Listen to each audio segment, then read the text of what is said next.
A graça e a paz, queridas. Queridos, né? Não, todos nós temos rapazes aqui também. Gente, que alegria estar aqui com vocês. Para mim é uma honra poder estar aqui e servir vocês. E desde ontem, né? Não sei você, mas eu saí daqui ontem cheia, transbordante, pela palavra que foi liberada. E, meu Deus, como eu recebi. Na verdade, eu tenho a certeza absoluta que eu vou para dar, mas eu sempre volto mais cheia, né? Como Deus fala comigo, algumas pessoas às vezes falam, nossa, pastora, você tem a palavra muito pesada. Gente, olha, o ouvido mais perto da minha boca é o meu mesmo. Então, a palavra primeiro, ela já entra aqui primeiro, né? E eu vou ter que provar dessa palavra antes de qualquer outra pessoa. Mas eu me sinto animada pela palavra de exortação, porque o Senhor só corrige o filho a quem Ele ama e açoita a todo aquele que Ele quer bem.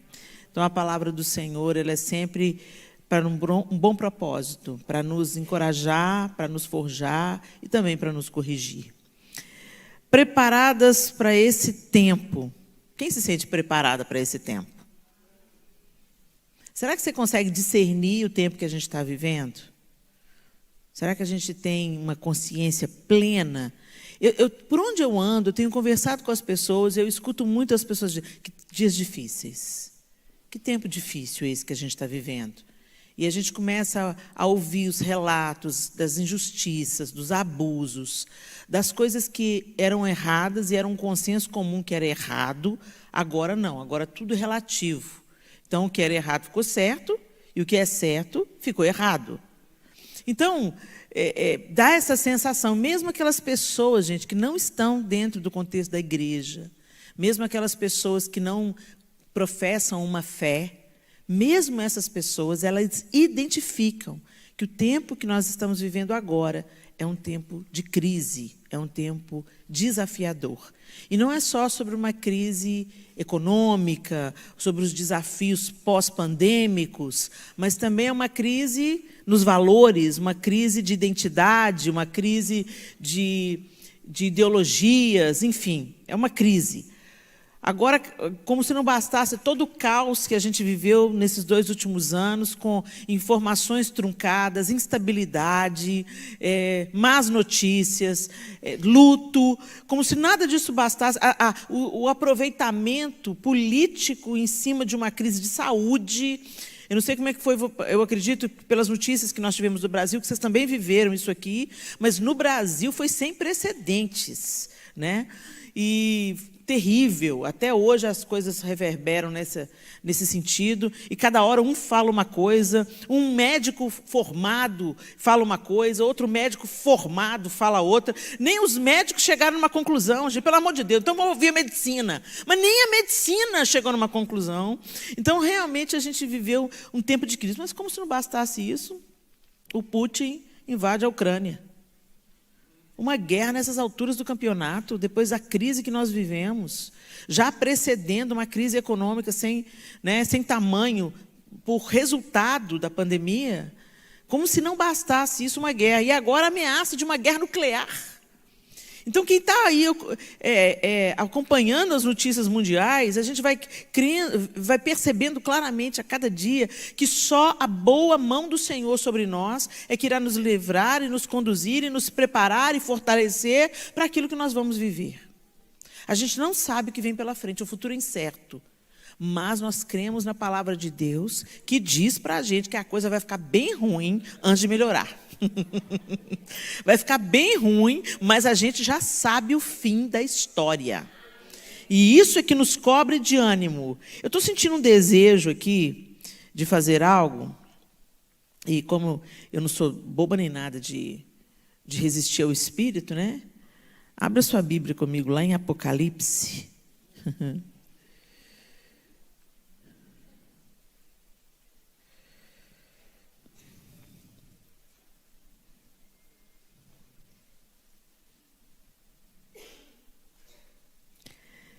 Apocalipse, vamos ler primeiro 19. Na NVT, Apocalipse 19, assim, depois disso, ouvi algo semelhante ao som de uma grande multidão clamando: Aleluia! Salvação, glória e poder pertencem a nosso Deus. Seus julgamentos são verdadeiros e justos. Ele castigou a grande prostituta que corrompia a terra com sua imoralidade e vingou o assassinato de seus servos. E mais uma vez as vozes ressoaram. Aleluia! A fumaça dessa cidade sobe para todo sempre.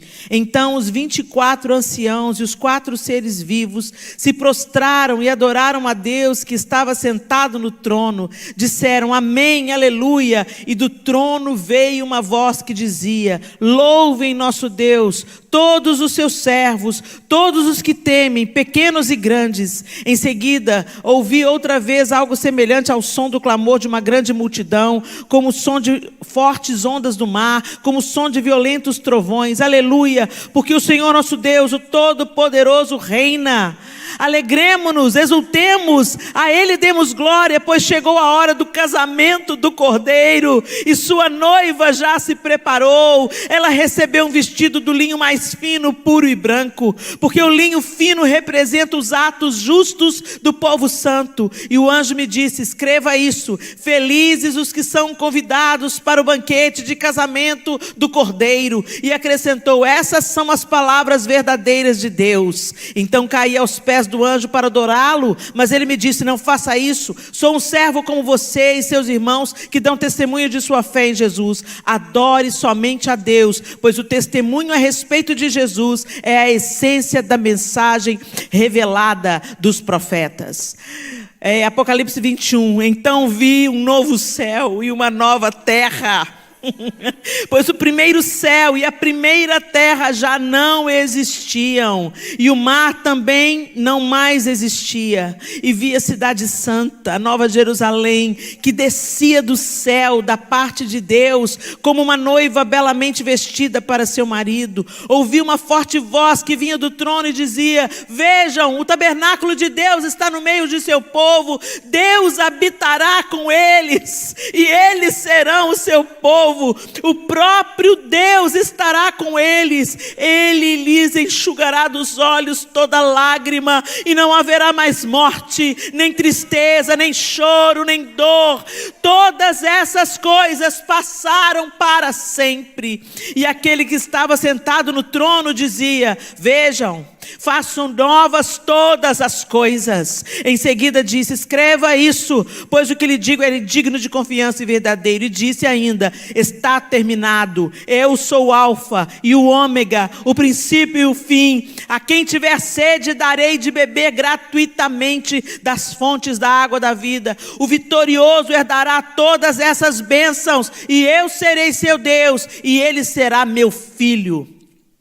Mas os covardes, os incrédulos, os corruptos, os assassinos, os sexualmente impuros, os que praticam feitiçaria, os adoradores de ídolos e todos os mentirosos estão destinados ao lago de fogo que arde com enxofre. Esta é a segunda morte. Então um dos 7 anjos que seguravam as 7 taças com as últimas 7 pragas se aproximou e me disse: venha comigo, e eu lhe mostrarei a noiva, a esposa do Cordeiro. Ele me levou no espírito até um grande e alto monte, me mostrou a cidade santa Jerusalém, que descia do céu da parte de Deus, brilhava com a glória de Deus, e cintilava como uma pedra preciosa, como jaspe transparente, como cristal. E aí ele começa a descrever a nova Jerusalém e suas dimensões. Gente, é isso que nos aguarda. Então, quando você estiver assim, desesperançado, pega ali do 19 e vai até o final do livro de Apocalipse para te dar aquela, uma injeção de ânimo. Eu já sei o fim da história e é para lá que eu estou caminhando. Mas até esse desfecho grandioso que nós aguardamos chegar, nós temos uma missão, nós temos um propósito. Nós fazemos parte da noiva de Cristo, nós estamos sendo adornados, santificados e aguardando essa maravilhosa volta do Senhor. Toda sede de justiça que nós temos, toda vontade que temos de ver as coisas nos trilhos, toda vontade que temos de ver tudo arrumado, limpo, justo, certo, correto, livre, tudo isso será saciado apenas por Jesus Cristo. E até lá nós vivemos como a sombra do que iremos nos tornar. Então, hoje, a maneira de nós vivermos já antecipa a maneira como viveremos em Cristo Jesus. Amém? Para um tempo como esse, preparadas para esse tempo que a gente está vivendo. Eu não me sinto preparada. Eu me sinto em preparação. Eu me sinto, como a Cris compartilhou aqui ontem, como José, né? E às vezes as coisas ficam bastante desconfortáveis para Deus nos preparar. E é isso que você já aprendeu aqui ontem. Se você não esteve aqui ontem, eu aconselho que você deve ter no YouTube da igreja a mensagem, você acesse a mensagem, porque a mensagem de ontem fala dessa preparação. Não dá para queimar etapas, não dá para fugir do processo. A preparação é um lugar de desconforto. Eu tenho um sobrinho que mora aqui nos Estados Unidos, meu irmão, seus filhos moram aqui, e meu sobrinho, caçula, é mariner. E ele acabou de sair do treinamento, né, dos Marines, e eles sempre estão voltando aos treinamentos. Então, ele já fez aquele treinamento mais intenso, de 3 meses, e agora ele, de vez em quando... Cadê o Benjamin? Foi para os Marines para treinar mais um pouco. E o treinamento, gente, é sobre-humano. É uma coisa assim... Eles são levados ao extremo da resistência psicológica, da resistência física, da resistência emocional. E ele fala, eu tenho consciência de que eu só aguentei porque tinha uma família inteira orando por mim. Mas o Benjamin voltou do treinamento diferente. Ele saiu de casa um menino e voltou um homem em 3 meses. Agora pergunta para ele se foi gostoso. Pergunta para ele se ele queria zerar tudo e voltar para o treinamento todo de novo. Não queria, não. Porque foi exaustivo. Gente, ele descrevendo algumas coisas, não cabe a mim descrever aqui, mas eu não sei como é que ele aguentou. E para piorar tudo, eles não podiam, às vezes ficavam um dia sem poder tirar o coturno, sem tirar a bota. Eles não dormiam. Eles foram levados à guerra. A uma guerra simulada, mas a guerra, onde eles não dormiam, eles não comiam, eles tinham que aprender a comer com o mínimo possível, eles tinham que aprender a dormir o mínimo possível e continuar em postura de ataque. Foi ruim, foi difícil, foi exaustivo, mas ele voltou diferente. Ele voltou um homem, não é mais um menino. Deus quer fazer muito melhor do que a gente. Que Ele quer nos treinar para a guerra, mas Ele não quer acabar com a nossa doçura. Normalmente, num treinamento de exército, acontece isso. O menino volta um homem, mas ele volta um homem com as emoções blindadas. Por quê? Porque ele vai ver amigos morrendo. Ele vai ver muita coisa acontecendo diante dos olhos dele, ele não pode se abalar, nem se deixar paralisar. O Espírito de Deus tem o poder para nos blindar, sem nos endurecer. E é isso que a gente tem que pedir para o Senhor. Senhor, me blinda, me prepara, mas não me deixe endurecer. E ontem a gente aprendeu sobre isso, e eu não vou repetir a lição de ontem, porque ela foi maravilhosa e suficiente. Mas eu quero trazer para vocês o exemplo de uma mulher preparada para um dia difícil. Abra sua Bíblia comigo em 1 Samuel, capítulo 25.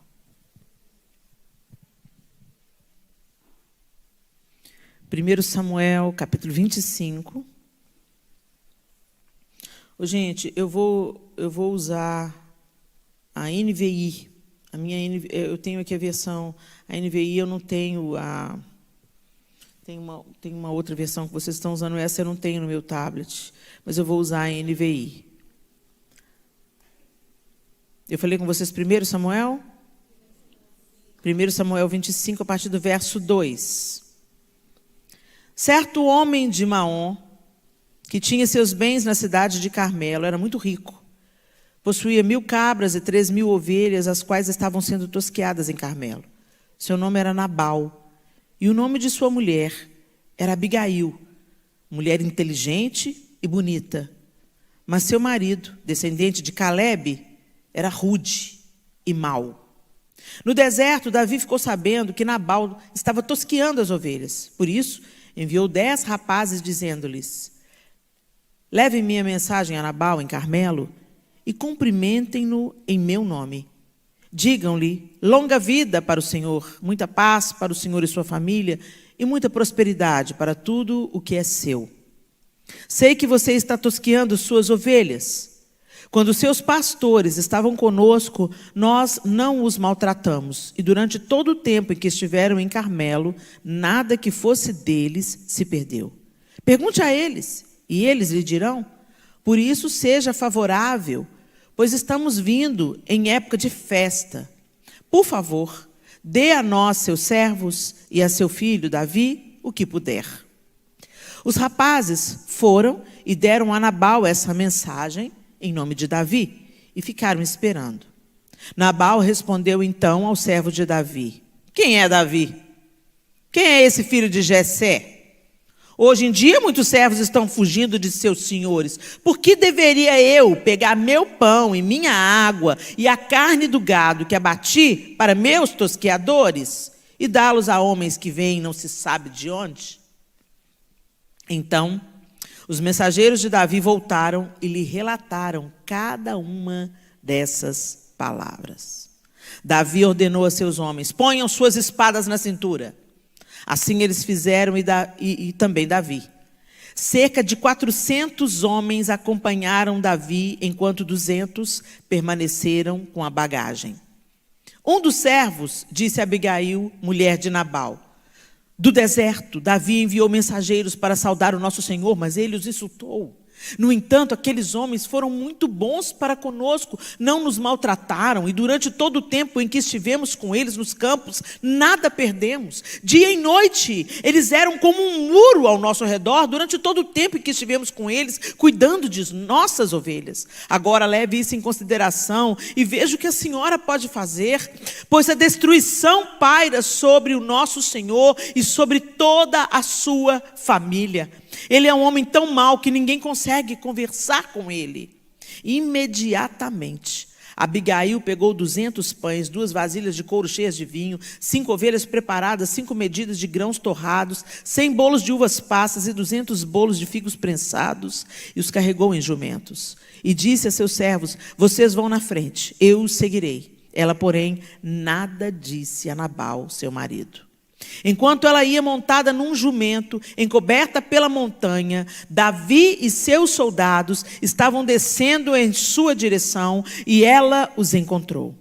Davi tinha dito: de nada adiantou proteger os bens daquele homem no deserto para que nada se perdesse. Ele me pagou o bem com o mal. Que Deus castigue Davi e o faça com muita severidade, caso até de manhã eu deixe vivo um só do sexo masculino de todos os que pertencem a Nabal.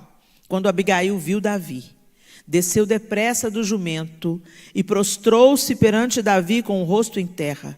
Ela caiu a seus pés e disse: meu senhor, a culpa é toda minha.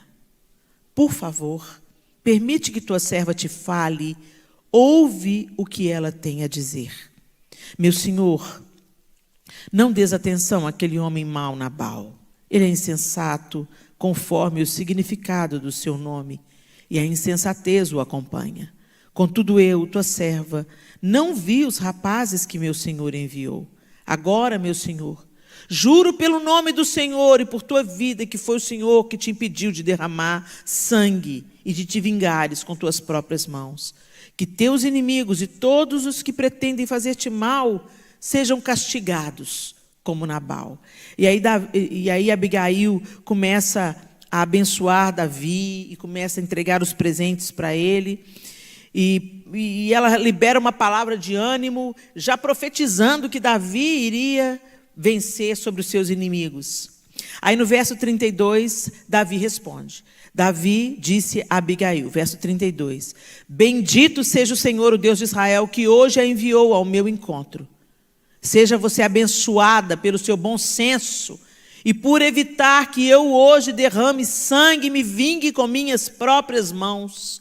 De outro modo, juro pelo nome do Senhor, o Deus de Israel, que evitou que eu fizesse mal a você, que se você não tivesse vindo depressa encontrar-me, nenhum só do sexo masculino pertencente a Nabal teria sido deixado vivo ao romper do dia.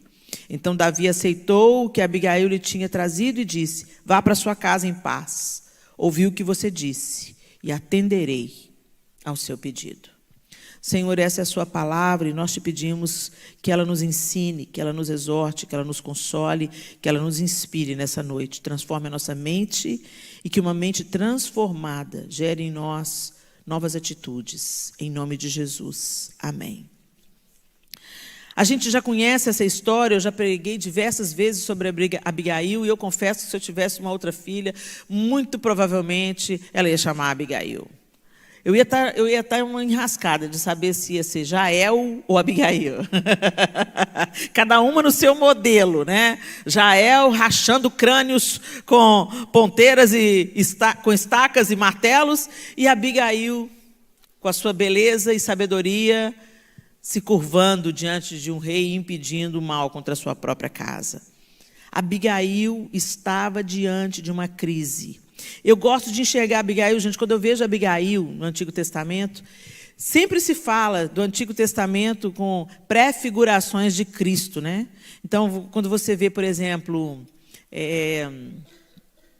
Abraão pega Isaac, sobe um monte para sacrificar o seu filho, né? Isaac, naquele momento, é uma pré-figuração de Cristo.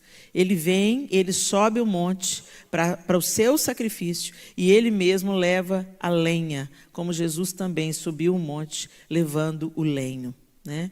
Então, é uma pré-figuração de Cristo. Davi é uma pré-figuração de Cristo. E a gente vai vendo isso durante todo o Antigo Testamento. Algumas figuras, Josué também é tido como uma pré-figuração de Cristo. E sempre são figuras masculinas. A teologia sempre nos apresenta figuras masculinas. Mas quando eu vejo a atitude de Abigail, eu vejo uma pré-figuração de Cristo. Primeiro porque havia um homem justo e havia algo que um homem mau havia feito contra o homem justo. Davi e seus homens, sem serem contratados, usaram de benevolência para com tudo que Nabal tinha. No deserto, o rebanho podia ser atacado, tanto por animais selvagens, como saqueadores, como homens maus, que vinham roubar o rebanho, que vinham atacar os pastores. E os próprios homens de Nabal confessam para Abigail: olha, eles foram como um muro de proteção ao nosso redor, eles não deixaram que nenhum mal se aproximasse de nós. Porque Davi estava fugindo de Saul com seus homens, e eles estavam por onde? Pelo deserto, onde Nabal estava cuidando das suas ovelhas. E ali, no Carmelo, nessa região, Davi estava fugindo de Saul e ali também estavam os rebanhos. Então, eles se valiam desses expedientes. Eles defendiam aquilo ali para que, se tivesse uma oportunidade, eles também fossem abençoados. Como eles eram fugitivos, eles usavam da benevolência dos outros, das pessoas para eles sobreviverem, para eles não se tornarem saqueadores. Davi, como homem segundo o coração de Deus, não ia saquear ninguém, não ia roubar ninguém. Então, o que ele ia fazer? Eles protegiam o que era propriedade dos outros e os outros lhe pagavam o bem com o bem. Não é assim? E dentro da cultura, da cultura deles, esse de fazer o bem, de reconhecer o bem, de retribuir com o bem, era uma coisa assim, super natural. Você negava qualquer coisa para uma pessoa, mas você não negava um prato de comida, você não negava um pouco de água, você não negava acolhimento para a pessoa. É da cultura você ser benevolente, né? E aí, por isso que é um absurdo o que Nabal fez. Nabal sabia que os caras que trabalhavam no deserto e no campo, no Carmelo, ele sabia o que estava acontecendo. Mas ele fingiu de besta, como diz lá em Minas. Fingiu de besta. Ah, o que é mesmo? Ah, hoje tem muita gente que foge dos seus senhores. Ele estava se referindo a Saul. Mas esse Davi aí, de onde mesmo que ele veio? Quem garante? Quer dizer, ele era um homem tolo, ele sabia que era verdade, mas ele deu as costas. E isso levantou a ira de Davi. Aí a gente pode ver exatamente o que a raça humana fez com o Senhor. O Senhor nos dá a vida, o Senhor nos forma do pó, o Senhor nos coloca num jardim. E o que a gente faz? inaugura o nosso próprio projeto de poder e independência de Deus. Nós merecíamos a ira de Deus. Mas Jesus intercedeu por nós. Então, quando eu vejo Abigail, ela foi até Davi. E ela se humilhou diante de Davi. E ela fez uma intercessão entre Davi e Nabal. Ela se intrometeu no meio. E ela livrou a casa dela do extermínio.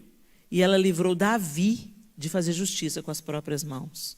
Então, quando eu vejo Abigail montada num jumento, se humilhando, eu vejo uma prefiguração de Cristo através de uma mulher, que os teólogos me perdoem, né? Isso é só uma impressão pessoal, ok? Mas vamos ver o que essa mulher tinha de tão especial, por que ela estava pronta, o que mostra para a gente que a Abigail estava pronta para aquele tempo que ela estava vivendo diante dela. Gente, Davi ia matar todo mundo na casa dela. Você já parou para pensar o que é isso? Nabal deu todos os motivos. A Bíblia não fala que Abigail tinha filhos, mas ela tinha servos. Ela tinha uma casa inteira, e deviam ser muitos servos, porque Nabal era um homem muito rico, insensato, mas muito rico. Então você imagina a destruição. Quanta gente inocente ia pagar pela tolice de um único homem? Quantos jovens, crianças, talvez filhos, ele falou, nenhum do sexo masculino, ele não ia poupar ninguém, nenhum homenzinho ele ia poupar. Porque as coisas eram assim, gente. Cortava tudo para não sobrar ninguém para vingar amanhã. Porque até hoje, lá no Oriente Médio, o olho por olho, dente por dente vale. Davi ia matar todo mundo. Mas Abigail tinha uma qualidade. A qualidade das mulheres que sabem lidar com a crise. Abigail sabia escutar. Eu estava falando isso baseado em quê? Quando acontece a situação, os funcionários não procuram dialogar com Nabal, porque sabiam que ele era insensato. Você não gasta tempo com o insensato.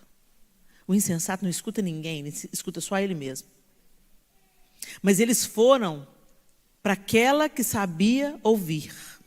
Eles dizem para ela, no verso 17, é bom que a senhora, agora eu estou lendo na NVT, tá? É bom que a senhora leve esses fatos em consideração e resolva o que fazer, pois haverá problemas para o nosso Senhor e para toda a sua família. Nabal é um homem tão cruel que ninguém consegue conversar com ele.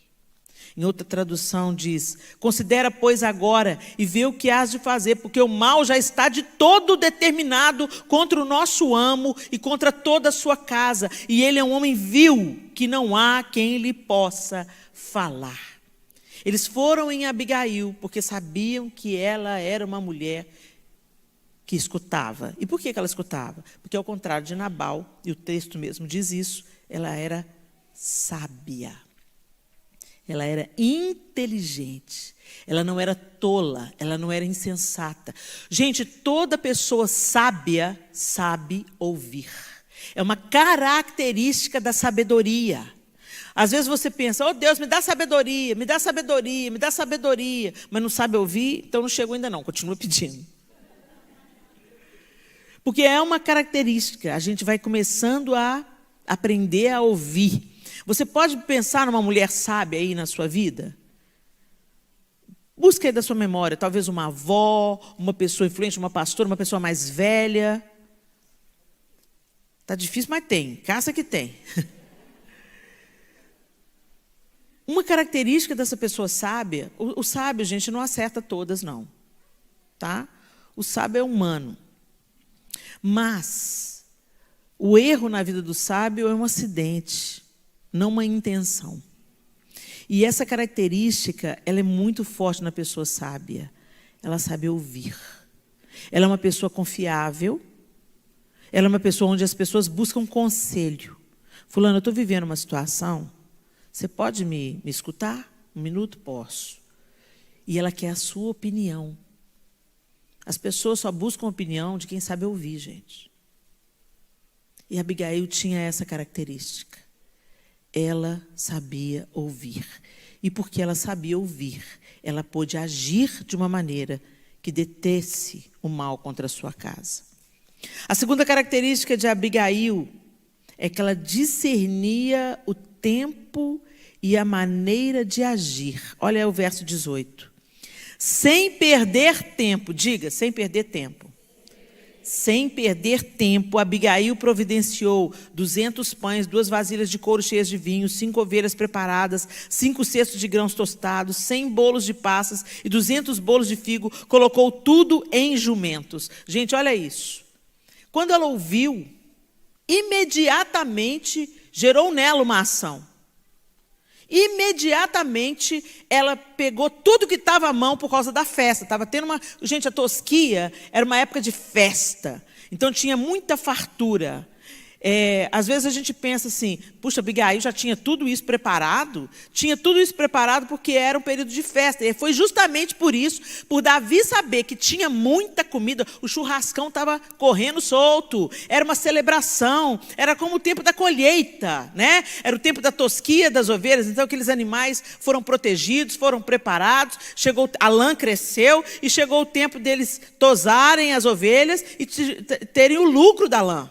Então, era uma época de festiva. Então, onde tem festa, tem comida. Davi não estava pedindo nada que ele não tivesse. Por isso que ele mandou os seus homens, chegou o tempo da tosquia, daquelas ovelhas que nós ajudamos a proteger.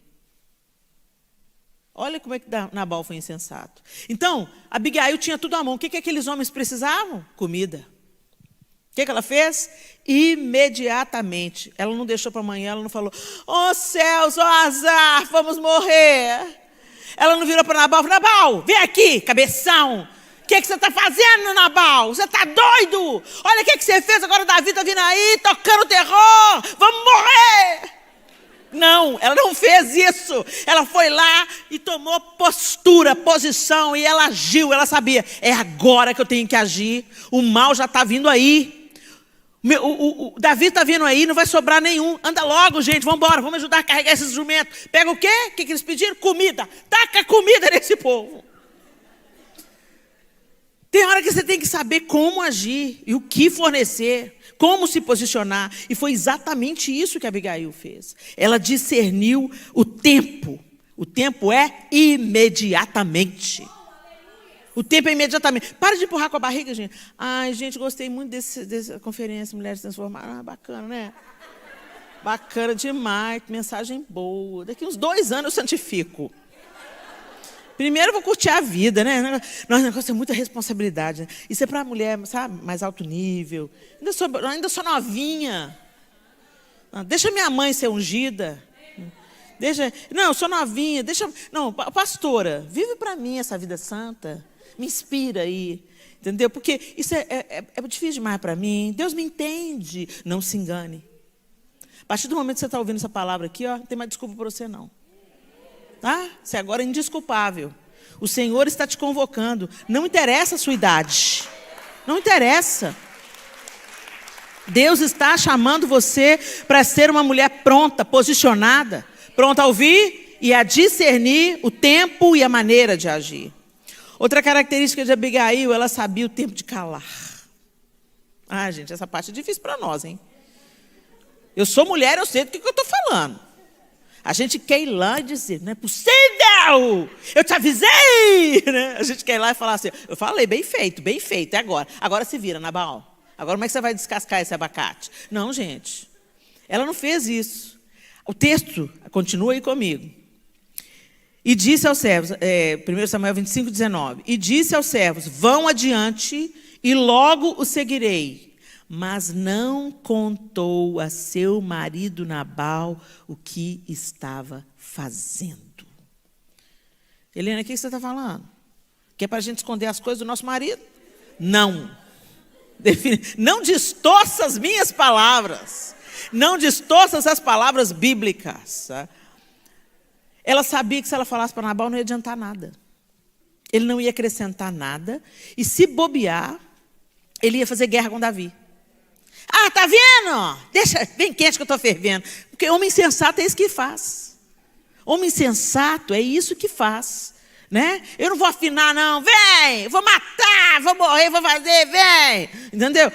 Ela sabia com quem ela estava lidando. Se meu marido não tem preparação nenhuma, deve ter olhado para ele, já está chapado. Porque festa, tosquia, ele já devia estar, ó, mamadão. Aí ela olhou para ele, eu fiquei imaginando, olhou para ele. Deixa eu lá defender minha casa. Então, gente, e nós temos que discernir o tempo de calar. Gente, no nosso tempo aqui, fala o que edifica, fala o que encoraja, fala o que levanta. Para de espalhar uma notícia. Sabe? Tem gente que gosta de enviar por WhatsApp só tragédia. Matou, fez, fuzilou, esquartejou, mandou o pacote para o marido, mandou para a mulher. Olha o STF, o que o STF está fazendo? Olha o que o STF fez, boicotou, fez, mandou prender, sabe, gente? Tem hora que você recebe a notícia, dobra o seu joelho e se posicione diante de Deus. Senhor, livra o Brasil, Senhor. Livra o Brasil dos inimigos da nação, que o Senhor conhece o coração. Nós não conhecemos o coração dos homens, mas tu sondas o escondido. Vai, Senhor, no coração de cada líder. Passa o Senado em revista. Passa a Câmara dos Deputados em revista. Passa o STF, o STE, passa em revista, Senhor. E destitui dos cargos de autoridade e poder os inimigos do Brasil. É isso que a gente faz. Vai orar e pedir misericórdia de Deus. Senhor, afasta de nós, Senhor, o que está acontecendo na Nicarágua. Afasta de nós, Senhor, o assassinato legalizado de bebês. Afasta de nós, das nossas crianças, Senhor. Afasta de nós merecemos, Senhor. Nós merecemos o juízo, mas nós, como tua igreja, nos arrependemos pelos pecados do Brasil, pelos pecados da igreja, e te pedimos, nos perdoe, nos dá mais uma oportunidade de ser um celeiro para as nações, um celeiro de missionários para as nações. Para de espalhar má notícia. Para de falar o que não edifica. Para de contar fofoca, de desnudar a nudez do irmão. Imagina se aqueles caras lá do Nabal ficassem só conversando entre eles. Ah, Nabal doidão, olha lá. Olha aí, agora o que nós vamos ter que fazer? Nós vamos ter que lutar com Davi pela nossa própria vida. Você já ouviu falar dos valentes de Davi? E um só mata 1000. E agora? O que nós vamos fazer? Sabe, se eles ficassem ali no lenga-lenga, no disse que me disse, mas não, eles foram em quem podia resolver. E no caso era Abigail, uma mulher preparada para aquele tempo que ela estava vivendo. E será que nós somos essa mulher preparada? Gente, se a gente ainda não é, a gente entra na preparação. Deixa a mão de Deus transformar você. Eu quero ser essa mulher preparada. Eu quero ser, Senhor, eu quero ser uma mulher preparada para esse tempo difícil que a gente está vivendo. Eu quero ser um poço de sabedoria. Eu quero saber ouvir, ter bom conselho para falar. Eu quero discernir a forma e a maneira de agir. Me ajuda a ser como Abigail, Senhor. Outra coisa que fazia de Abigail uma mulher preparada para o tempo. Ela não tinha medo de se humilhar. Ah, isso dói. Como a gente gosta de evitar a humilhação. Por quê? Você já parou para pensar por que a gente não gosta de ser humilhado ou não aceita a humilhação? Porque estamos cheios de orgulho. Se humilhar devia estar no nosso DNA. Porque o nosso mestre se esvaziou e se humilhou. E a gente não fala que segue ele? A gente não fala que quer ser como Jesus? Então começa por aí. O fato de Jesus se humilhar, se esvaziar e se deixar moer, não tirou a majestade dele. Nós temos problema de identidade. A gente acha que se alguém humilhar a gente deixa de ser quem é. Gente, se alguém humilhar você, isso não tira a sua identidade, não. Por que a gente tem tanta dificuldade de se humilhar? De se prostrar, de depender. Isso até na relação de casamento. Seu dinheiro, marido, nosso dinheiro. Meu dinheiro, meu dinheiro. Mas tem mulher que pensa assim, pastor. Tem mulher que pensa assim. Não. Eu, hein? trabalhei, estudei, tenho meu dinheiro, ganhei meu dinheiro é meu dinheiro. Então, para que casou, bem? Viver solteira. A gente casa para ser nosso. O dinheiro dele é nosso, o seu dinheiro é nosso. A gente divide as despesas, a gente é a família trabalhando junto para o sucesso da família. O sucesso do João é o meu sucesso é o sucesso dele. Então, um coopera com o outro, é um jogo de frescobol. Deixa a bola aí, João Lúcio, deixa a bola alta.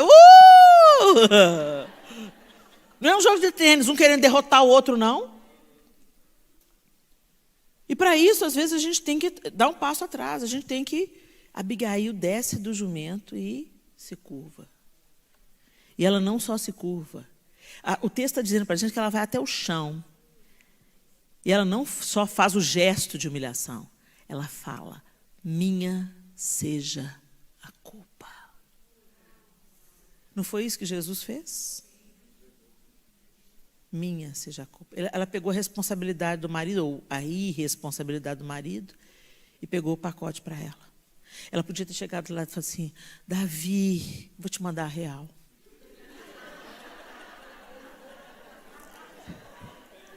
Sou casada com um canalha. Entendeu? Não sei onde que eu estava com a cabeça, Davi, quando eu casei com aquele homem. Me desculpa aí, foi mal. Pega aí as comidas aí e leva com você, Deus te abençoe. Dá um desconto, porque meu marido é doido. Não, ela não fez isso. Ela se curvou e ela disse, me perdoa, meu senhor. Desde que eu te fale, eu posso te falar? Minha seja a culpa. Eu não vi quando os seus rapazes vieram. E não leve em conta o que meu marido fez. Ele é o que o nome dele profetiza, ele é tolo. Não leve em conta. Ele não vale o sangue que você vai derramar. E Davi olha para aquela mulher bonita, inteligente, de joelhos diante dele, implorando por um perdão que não é de uma falta que não era dela. A doçura de Abigail, a humildade de Abigail mudou o coração irado de Davi. Sabe o que Provérbios diz? Que a palavra dura suscita a ira, mas a palavra branda desvia o furor. E Abigail, literalmente, foi esse lugar que ela ocupou. Ela se esvaziou. Naquele momento, ela não era a dona do milionário, a mulher do milionário, a dona das ovelhas. Naquele momento, ela era uma esposa, uma proprietária, pedindo perdão e clamando por misericórdia do homem que tinha o poder de exterminar a vida na sua casa. Quantos casamentos seriam duradouros, quantas crises seriam amenizadas, se no meio do caminho tivesse uma Abigail? Quantas conversas erradas nós poderíamos interromper se nos humilhássemos, calando a boca? Tem hora que a gente não tem que ganhar a discussão, não, gente. A vitória é acabar com a discussão e não ganhar. A vitória não dá status para Satanás na nossa casa. Gente, tem famílias que estão separadas por causa da polarização política. Irmãos de sangue que não se falam. Pais e filhos que se agridem. Porque um não quer abaixar o tupete para o outro. Um não quer perder a discussão para o outro. Um quer provar para o outro que está certo. Nós temos que aprender com o nosso mestre. Tem muita coisa que para a gente ganhar, a gente vai ter que perder. Naquele momento, parecia que a Abigail estava perdendo. Ela estava perdendo, ela estava se prostrando diante de um homem estranho, violento, e de outros 400 soldados armados. Ela podia ter começado a perder por ali, porque mulher não tinha voz para nada, gente. Mulher, naquela época, não tinha voz para nada.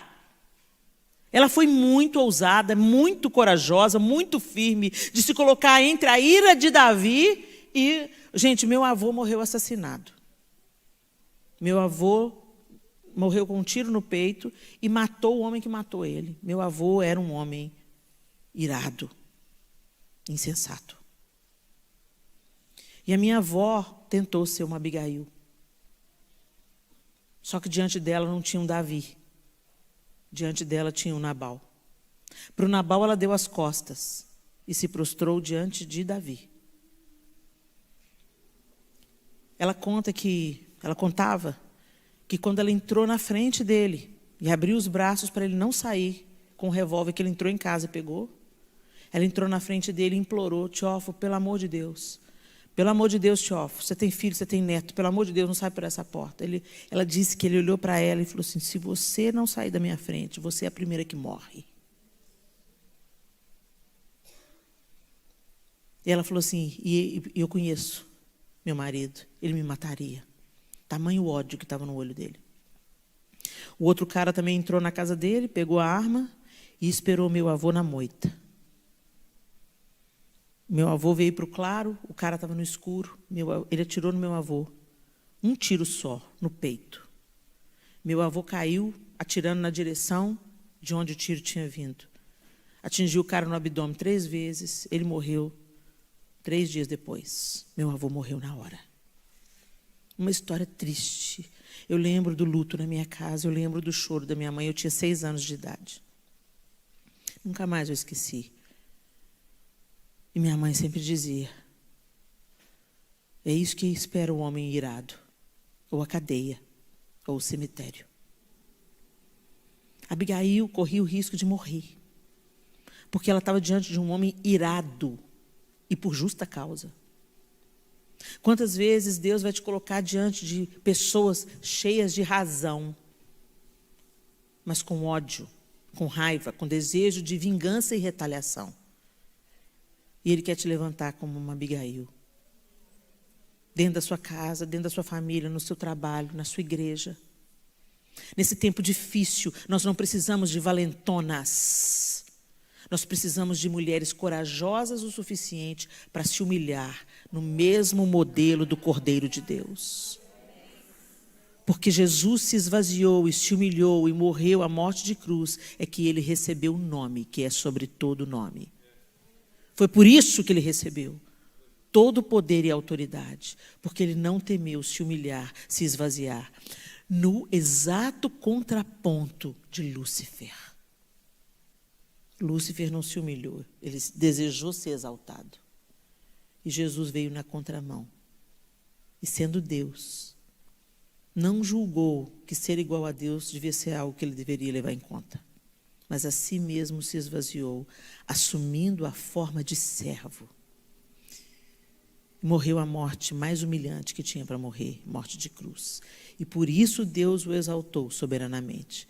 Eu estou citando Filipenses 2, depois você lê lá. E finalmente, quando Abigail viu Davi, desceu depressa do jumento, se curvou diante de Davi com o rosto em terra, caiu a seus pés e disse: a culpa é toda minha, meu senhor. Por favor, ouça o que sua serva tem a dizer. Depois ela começa, quando você vai lendo na sequência do capítulo, eu encorajo que você depois leia em casa, ela começa a abençoar Davi. Abençoar. Ela vai profetizando bênçãos sobre Davi. E ela não está bajulando Davi, gente. Você sabe quando é um bajulador. Ela está abençoando. Porque ela sabe, ela reconhece que a figura de Davi, que ele é um homem segundo o coração de Deus, que Deus vai constituí-lo como rei, que ele estava sendo perseguido injustamente. Todo o Israel sabia da história de Davi, e Abigail reconhecia que ele era um homem de Deus, e ela começa a abençoar, mesmo aquele homem que podia tirar a vida da sua casa, dos seus, ela começa a abençoar. Por isso que a Bíblia diz para a gente abençoar e não amaldiçoar. Para a gente orar pelos nossos inimigos, amar os nossos inimigos e orar por aqueles que nos perseguem. É isso que a Bíblia manda a gente fazer. Esse é o modelo de Cristo. Porque na nossa força nós não ganhamos, mas quando você começa a profetizar, a abençoar, a coisa vira a seu favor. Agora, se você vai amaldiçoar, você vai entrar no mesmo nível do seu inimigo. Aí, como que o Senhor vai te favorecer? Você quer ser uma mulher preparada para esse tempo que a gente está vivendo?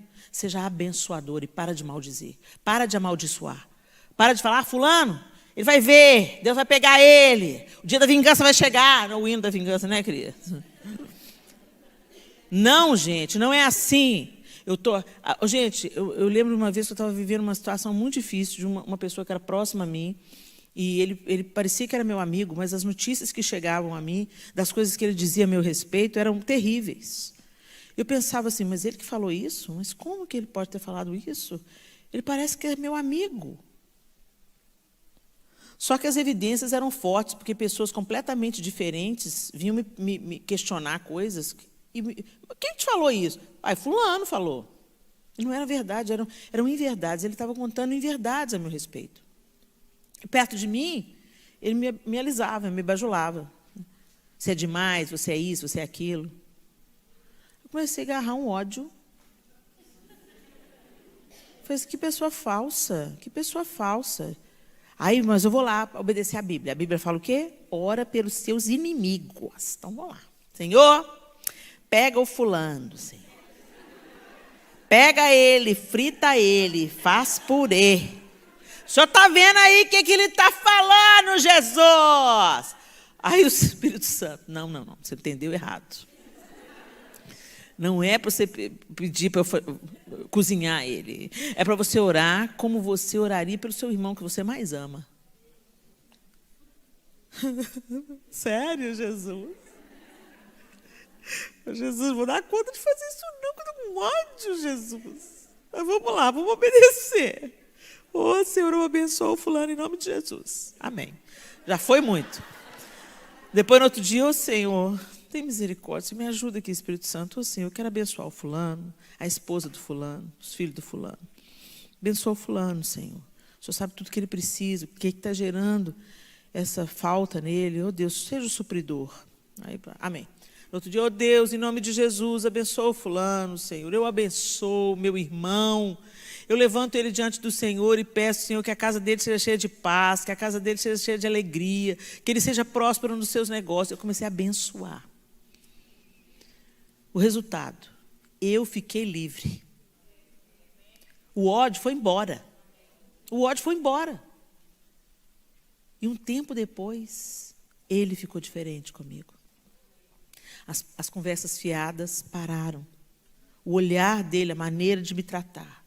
Deus fez alguma coisa com ele. Não sei como, não sei quando, mas Deus mudou a situação entre nós. Porque eu sou boa? Não. Porque eu não dei atenção ao meu desejo e dei atenção à palavra de Deus. Obedecer nem sempre vai ser fácil. Nem sempre vai ser fácil. Mas é isso que as mulheres que estão preparadas para qualquer tempo, é isso que elas fazem. Elas obedecem à palavra de Deus. Elas fazem o que o Senhor faria. E Abigail toma essa posição de mulher sábia. E ela se humilha e ela pede perdão em nome da casa dela. Ela assume a responsabilidade para ela e ela abençoa Davi. Abigail livrou toda a sua casa por causa dessa atitude. E Deus quer também defender a sua casa. É tão interessante, gente, que a gente vai vendo que Deus está mirando na sua casa. Se cada uma de nós aqui, nessa sala, for uma Abigail na sua casa, salvar toda a sua casa, isso vai gerar uma sociedade mais curada. Às vezes a gente quer fazer muitas estripulias fora de casa e abandona a nossa casa. Nossa casa sempre será a nossa principal trincheira de batalha. Primeiro porque lá não dá para você colocar máscarazinha social. Lá em casa na sua casa é como você é. Você não sustenta máscaras em casa. Quem está em casa com você, vê você de mau humor, vê você de TPM, vê você assolada pela menopausa.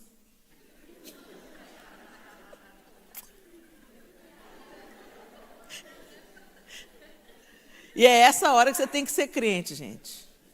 Ser crente fora é fácil, ser crente no púlpito é fácil, mas Deus quer que a gente seja crente dentro de casa. Porque se você for crente para a sua família, minha linda, você está aprovada, você está pronta para transbordar, você está pronta para ser uma Abigail. Abigail era sábia dentro de casa, por isso que os empregados foram nela e não no Nabal. Ela era crente dentro de casa, ela era fiel dentro de casa, ela era inteligente dentro de casa. Ser bonita, linda, formosa, inteligente, sábia, crente, santa, ungida, fora de casa é fácil. Mas vai lá ser sábia na menopausa. Estou falando minha realidade, né? Entendi que eu não me aguento. Mas mesmo quando eu estou nos meus dias difíceis, aí eu vou exercitando. Tem dia que eu dou uma patada em alguém. Senhor, me perdoa, me perdoa. Gente, a gente às vezes vai fracassar, mas o pior fracasso é a gente achar que não fracassou. O pior fracasso é a gente, não vou pedir desculpa não. Eu tenho que entender, é hormônio. Não, gente, nem sempre é hormônio, é demônio. A gente tem que resistir ao diabo para ele fugir de nós, não é? E não tem melhor lugar para você resistir ao diabo do que você obedecer a palavra. Então se humilha, pede perdão, me perdoa, eu errei, eu fracassei, me ajuda, eu não quero te tratar assim, você não merece viver isso. Me perdoa, eu estou sendo rude, eu estou sendo cruel, eu vou ficar caladinha, eu vou melhorar, amanhã será um novo dia, tenha fé. Gente, a gente exercita isso dentro de casa, para depois transbordar. Para de ser hipócrita, sabe? De pôr sua verniz de crente. Seus filhos veem você na igreja, veem em casa e falam assim, gente, quem é essa? Vê você falando com o pastor e vê você falando com o pai deles. Que diferença? Ô irmã, eu queria que você viesse para colocar umas flores. Ai, claro, pastor, vai ser um prazer servir. Aí o marido falou, bem, frita um ovo para mim. Sou desempregada, não. Também trabalhei o dia inteiro, folgado. Os filhos estão vendo isso. Essa bruaca aí é quem você é de verdade. Então, que em nome de Jesus, gente, que Abigail seja um modelo. Gente, para de olhar as mulheres da revista. Para de olhar as mulheres de Hollywood. Para de olhar, a vida delas não é padrão para vocês. Entendeu? Elas são lindas, maravilhosas, plastificadas e infelizes no casamento. Elas traem os maridos. Elas têm filhos de 2, 3 homens. O casamento fracassado, 2 casamentos fracassados, 3 casamentos fracassados, você está fazendo dela o seu modelo. Pega as mulheres da Bíblia e faz dela o seu modelo. Pega uma Abigail, pega uma Jael, pega uma Débora, pega uma Maria, pega uma Isabel. Elas são a sua inspiração. Essas mulheres não estão aqui só para encher a Bíblia, não, gente. Só sabe contar a historinha da carochinha, não. E essas mulheres são casca-grossa, essas mulheres. Vai ler a história das reformadoras. As mártires, elas estavam dispostas a morrer por amor a Cristo. As mulheres, elas tiveram um papel fundamental na reforma protestante. E elas, eu acho lindo que todas as vezes que tem os escritos que se referem às mulheres na reforma, ou as mulheres mártires, elas eram mulheres piedosas. Hoje a gente quer ser chamado de gostosas. A gostosura passa bem. A idade chega. Você pode tentar evitar. Mas nós estamos indo para o pó. Nosso corpo glorificado é outra coisa, né? Graças a Deus, não vai ter nenhuma das endacas que a gente tem nesse. E graças a Deus a gente não vai estar preocupado com a nossa estética no corpo glorificado. Seremos plenas, né? Maduras. As coisas desse mundo não mais vão nos intoxicar. A gente cuida muito da estética, mas não cuida do espírito. E eu vou dizer mais uma vez, não estou fazendo uma ode à mocreagem. Não estou fazendo aqui uma alusão, uma apologia ao embarangamento. Né? Cuide de você, sim, cuide de você. Né? Aliás, você é templo do Espírito. Tenha essa consciência quando você for comer, quando você for assistir, quando você for ouvir uma conversa. Tenha essa consciência, o Espírito de Deus habita em você. Então não joga qualquer lixo para dentro, não. Nem pelos olhos, nem pela boca, nem pelos ouvidos. Né? Seja sábia. Mas o mesmo empenho que você coloca para ter o chip da beleza, empenha-te para ter o chip da santidade. Empenha-te para ter o chip da coragem, do poder em Deus. Seja uma mulher poderosa em Deus, seja uma mulher piedosa, uma mulher misericordiosa, uma mulher que deixa uma marca nessa geração e não uma mancha. Faça a diferença. Que o Senhor nos prepare. Que o Senhor nos prepare. Para esse tempo difícil que a gente está vivendo, não entrar dentro da nossa casa. Foi a sabedoria de Abigail, defendeu a sua casa. Livrou a sua casa do extermínio. A sabedoria de Raabe, quando Raabe confessa que há um Deus no céu, um Deus na terra, e ela pede para os espias para poupar a família dela, ela chama todo mundo para dentro da casa dela, a mãe, o pai, os irmãos, as irmãs, e ela salva toda a família dela. Tamar, quando ela arma lá o esquema para deitar com Judá, ela salvou Judá, a família de Judá, do extermínio da descendência dele, de um jeito esquisito, mas salvou. E Deus, e o próprio Judá confessa, você é mais justa do que eu. Isso aí é outra pregação, tá, gente? Mas, enfim, o que eu estou querendo dizer é que Deus está com a sua casa na mira. Se você se é, a mulher sábia edifica a sua casa, e a tola destrói. Você vai escolher ser quem? Se você defende a sua casa, você está fazendo uma grande obra. Você está cooperando com uma grande obra. Quando você vê a reconstrução dos muros de Jerusalém, quando você lê Neemias, lê Esdras, você vê que na reconstrução dos muros era uma obra de família. Cada um reconstruía o muro em frente à sua própria casa. E Deus quer fazer uma obra através da sua própria casa. Eu tenho uma obra sendo feita lá em casa, uma obra difícil, uma obra árdua, mas eu não abro mão dos meus filhos, nenhum deles. E aí a gente fala, a gente ora, chega uma hora que a gente não precisa falar mais, porque o menino já está careca de saber, mas você continua regando as sementes com oração, com lágrimas e com o seu exemplo, com a sua vida, com o amor de Deus em você. Às vezes a obra é difícil, racha seus dedos, racha seus joelhos, te dá cortes, mas você não abre mão de continuar participando dessa obra de reconstrução que Deus quer fazer. Quando você está zelando pela sua casa, você está trabalhando por uma sociedade diferente. Quando a sua casa é uma tocha acesa no meio da escuridão, ela se tornará um referencial para aqueles que estão perdidos. Abigail é essa mulher que defendeu a sua própria casa. E o desfecho dessa história, gente, que ironia. Quando tudo estava resolvido, ela chega em casa, conta para Nabal o que rolou. Ele tem um piripaque. No hebraico, ele fala assim, o texto fala que ele ficou paralisado. Mas no hebraico, fala que o coração se paralisou dentro dele e ele ficou como pedra. Olha isso. O coração morreu dentro dele e ele ficou como pedra. Olha que loucura. E 10 dias depois, Deus o feriu de morte. Ele ficou 10 dias ali. Eu fico imaginando que Deus deixou ele vivendo 10 dias para ele arrepender. Deus deixou ele ali 10 dias naquele estado, onde ele não podia falar, paralisado. E eu quero acreditar que Deus estava dando para ele uma chance de resgate, de arrependimento, de salvação. Enquanto ele estava ali paralisado, a mente dele às vezes estava funcionando, lembrando das besteiras que ele fez na vida e pedindo, ó Deus, tenha compaixão de mim. E aí depois que ele morreu, Davi manda buscar Abigail. Casa com ela. Olha que doidura isso. Ela ainda vira princesa.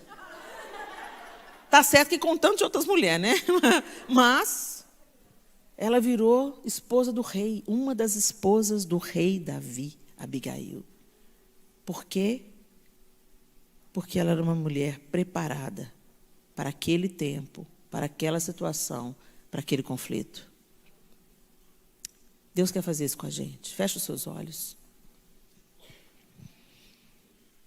E eu quero te perguntar, na sua casa, você tem sido uma Abigail? Nesse tempo que a gente está vivendo? Os nossos filhos estão sendo bombardeados com ideologias demoníacas. O que era certo virou errado, o que era errado virou certo. Antes, escola e família tinham os mesmos fundamentos. Um fortalecia o ensino do outro. Hoje não. Hoje, dependendo do assunto, o Estado quer tomar o seu filho, se eles julgarem que você não é uma mãe suficientemente boa. Não existe mais esse acordo entre Estado e família. E muitas pessoas, mulheres ainda, e homens também, ainda continuam na ilusão de que não precisam fazer nada, que é só colocar o filho na escola dominical ou numa escola cristã e que os filhos estão salvos. Eu estou dizendo de caso próprio. Você pode orar com seus filhos, você pode discipular os seus filhos, você pode ler a Bíblia com seus filhos antes deles irem para a escola, você pode dar exemplo com a sua vida, levá-los no ambiente da igreja, eles podem crescer ali. Isso não é suficiente. Seus filhos precisam nascer de novo. Deus não tem netos. Não é porque os seus filhos estão crescendo na igreja que isso faz deles cristãos genuínos. E eu me iludi com essa ideia. Não, como? Não tem como dar errado. Eu dou exemplo em casa. Eu peço perdão para os meus filhos. Eu tenho um marido maravilhoso que todas as manhãs levanta, ora por eles e lê a palavra de Deus com eles todos os dias. Eles cresceram no ambiente da igreja. Eles gravaram crianças diante do trono. Eles participavam dos bastidores dos congressos. Eles iam para os acampamentos com a gente. Cresceram literalmente na igreja. Eu saía do resguardo e ia para o ensaio. E eles comigo. Eles estavam comigo em todo o tempo. Mas chega um momento que eles fazem escolhas. Por isso que a gente não gera filho só com o ventre. A gente gera filho com o joelho. Não só leia a Bíblia para os seus filhos. Leia a Bíblia e certifique-se de que essa palavra esteja entrando no coração deles. Discipule seus filhos. Faça discípulos. Não existem filhos evangélicos. Entrar com uma bicicleta numa garagem não faz dela um carro. Não importa quantas vezes você entra com a bicicleta na garagem. Ela dorme lá, ela mora lá, ela vive lá.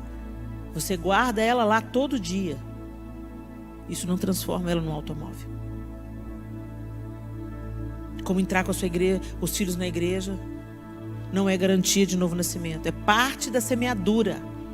Levar na igreja é parte da semeadura. Ler a Bíblia com eles é parte da semeadura.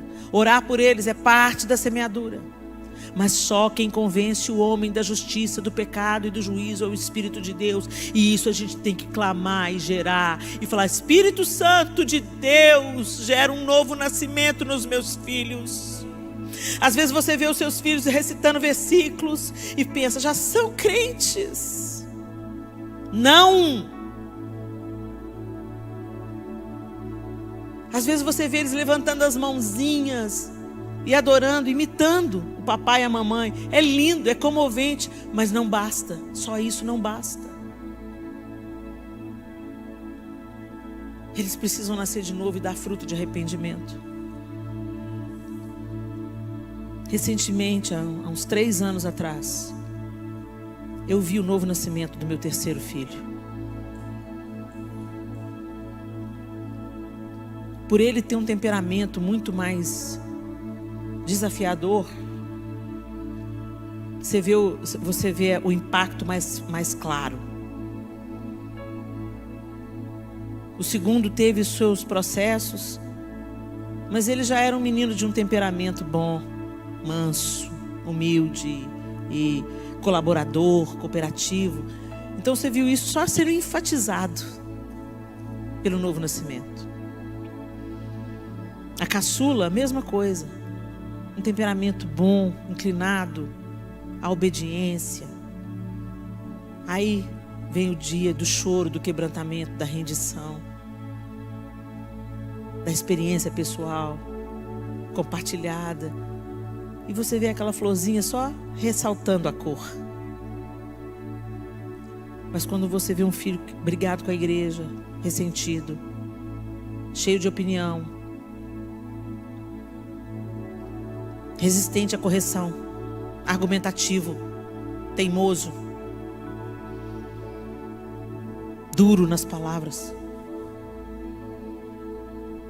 Quando você vê ele rendido em arrependimento, falando: pai, mãe, me perdoa por todas as vezes que eu feri vocês. E você vê esse menino comendo a Bíblia, e você vê esse menino mergulhado no quarto, e você vê esse menino confessando pecados em lágrimas. É lindo de ver. É lindo. O novo nascimento de um filho é mais lindo do que o dia em que a gente dá à luz com o ventre.